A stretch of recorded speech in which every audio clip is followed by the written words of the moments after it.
Hey YouTube. So I'm sitting here looking at these Perth coins. This happens to be my collection of kookaburras, and it's funny. I've heard this discussion come up many times. In 1990, this is what the kookaburra looked like, and this is what the silver eagle looked like.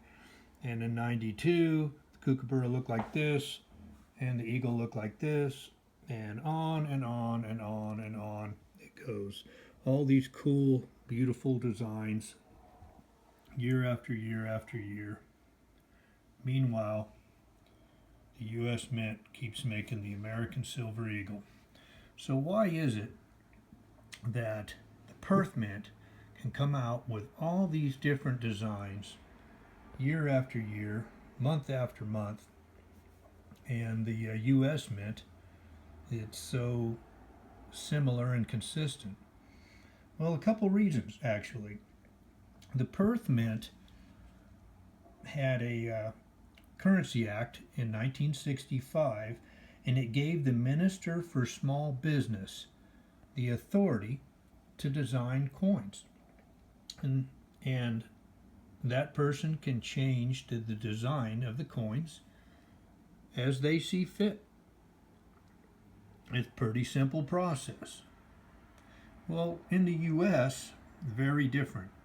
Many of you know, but some of you may not know, that in 1985, when the Liberty Coin Act was passed, it went into great detail talking about, everything.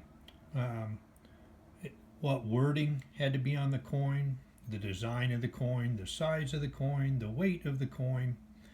Every little thing that's on this coin took a legislative act to get passed. Even down to the fact that it has to have a reeded edge. Everything was on there. And this was done in 1985. And it was done for a couple reasons. One, though, was to get rid of the 137 million troy ounce in the U.S. stockpile left. So they started pumping these things out. And every year as they pump them out, places like the Perth Mint were just simply changing the designs because the Minister for Small Business wanted to. But boy, it's a much different story with the U.S. Mint. As a matter of fact, by 2002, the U.S. Mint realized they had drained the U.S. stockpile of silver.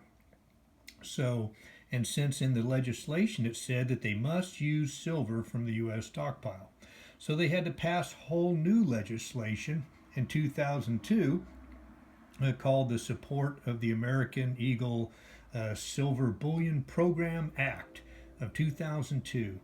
And it was passed authorizing the Treasury to purchase silver from the private market. And they started doing that. And they didn't do that very good because in 2008 they ended up running out of silver, and there was a shortage at the end of the year. And in 2009, because the legislative act said they had to make enough of the American Silver Eagle bullion coins to meet demand, whereas the proof coin, they weren't required by law to be made. So in 2009, what happened? Well, since they were already running behind on the bullion coin, they just skipped altogether the proof coin. So all of us proof collectors are really happy about that. So there is no 2009 proof American Silver Eagle. Well, to make sure that never happened again, they had to pass legislation again.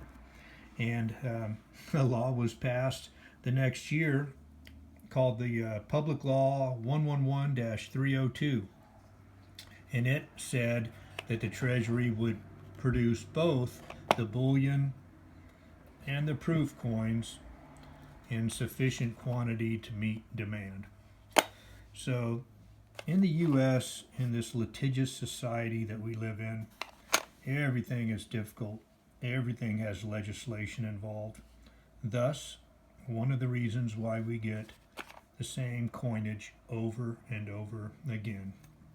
Meanwhile, places like Australia are pumping out new, beautiful designs year after year, multiple different coins year after year, and that is why. And a matter of fact, that one last thing is another bill, legislation had to be passed in 2015 because, for those of you who collect the proof eagles know, this does not have a reeded edge. This is the only one that doesn't have a reeded edge, and on the edge it actually says 30th anniversary. Well, legislation had to be passed to do that because the previous legislation required there to be a reeded edge. So anyway, don't know if you find that interesting, but I do. I'll talk with you all later, YouTube. Bye.